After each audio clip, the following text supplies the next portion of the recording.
Assalamualaikum warahmatullahi wabarakatuh. Selamat pagi anak-anak Ibu. Hai, berjumpa lagi dengan Ibu, guru bimbingan konseling kalian. Baiklah, bagaimana kabarnya hari ini? Mudah-mudahan dalam keadaan sehat semua ya anak-anak Ibu.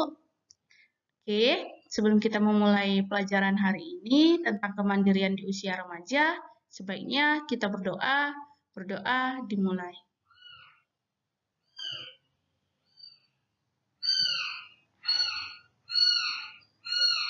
Doa selesai.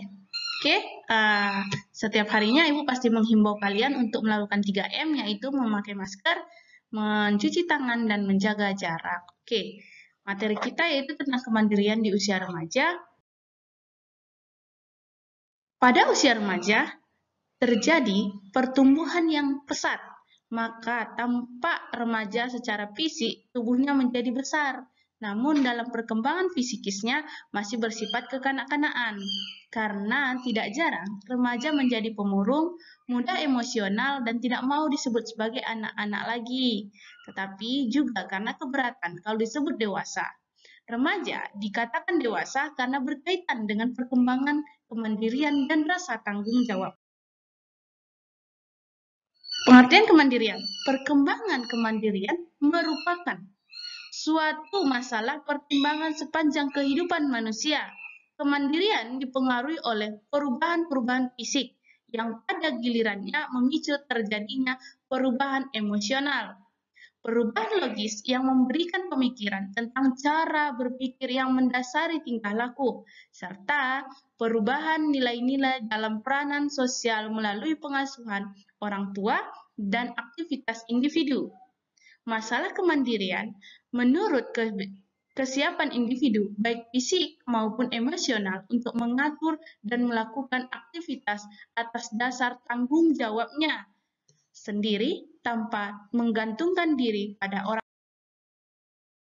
Kemandirian biasanya ditandai dengan kemampuan menentukan nasib sendiri, kreatif, dan inisiatif, mengatur tingkah laku, bertanggung jawab, mampu menahan diri, membuat keputusan, serta mampu mengatasi masalah tanpa ada pengaruh dari orang lain.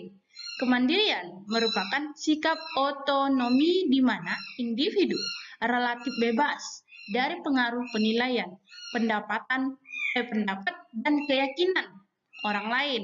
Dengan kemampuannya, individu diharapkan lebih bertanggung jawab terhadap dirinya sendiri. Kemandirian mengandung pengertian. 1. Suatu kondisi di mana seseorang memiliki hasrat bersaing untuk maju demi kebaikan dirinya sendiri. 2. Mampu mengambil keputusan dan inisiatif untuk mengatasi masalah yang dihadapinya. 3. Memiliki kepercayaan diri dan melaksanakan tugas-tugasnya. 4. Bertanggung jawab atas apa yang dilakukannya. Robert membedakan kemandirian atas 4 bentuk.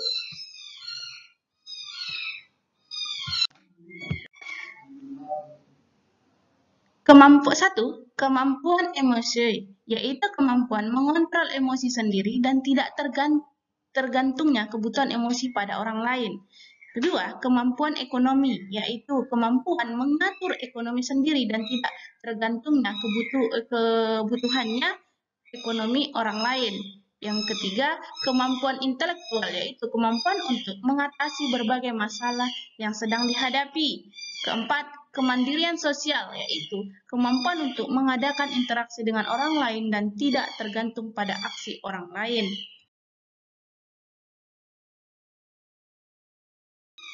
Gejala yang berhubungan dengan permasalahan kemandirian, yaitu pentingnya kemandirian bagi seorang pelajar dapat dilihat dari situasi kompleksitas kehidupan yang secara langsung atau tidak langsung memberi pengaruh.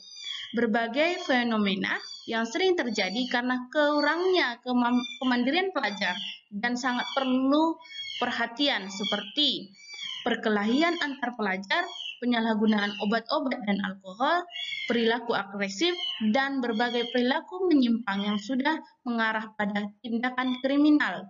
Dalam konteks proses belajar, fenomena pelajar yang kurang mandiri dalam belajar yang dapat menimbulkan gangguan mental pada pendidikan lanjut.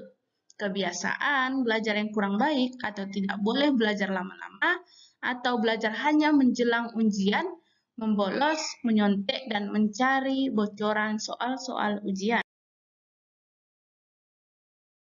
Beberapa gejala yang berhubungan dengan permasalahan kemandirian yang perlu mendapat perhatian diantaranya adalah 1.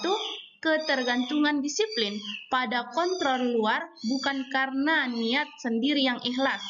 Perilaku seperti ini mengarah pada tindakan konsisten, perilaku formalistik, keterpaksaan, sehingga menghambat etos kerja dan kehidupan yang mapan.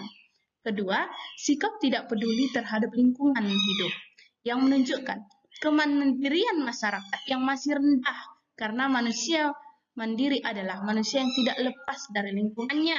Ketiga, sikap hidup konformistik tanpa pemahaman dan konformistik dengan pengorbanan prinsip. Adanya paham segala sesuatu bisa diatur yang berkembang dalam masyarakat. Hal tersebut menunjukkan ketidakjujuran dalam berpikir dan bertindak secara kemandirian yang masih rendah. Oke, itulah isi materi kita hari ini tentang kemandirian di usia remaja. Kalau ada yang ingin tanyakan, silahkan tanyakan sama Ibu langsung melalui Classroom atau WA Group. Tugasnya tetap sama, dibuat kesimpulan dari materi kita hari ini, dituliskan di buku, difotokan, kirim ke Ibu. Oke, anak-anak Ibu, kirim ke Classroom atau ke WA. Oke, cukup sekian. Assalamualaikum warahmatullahi wabarakatuh.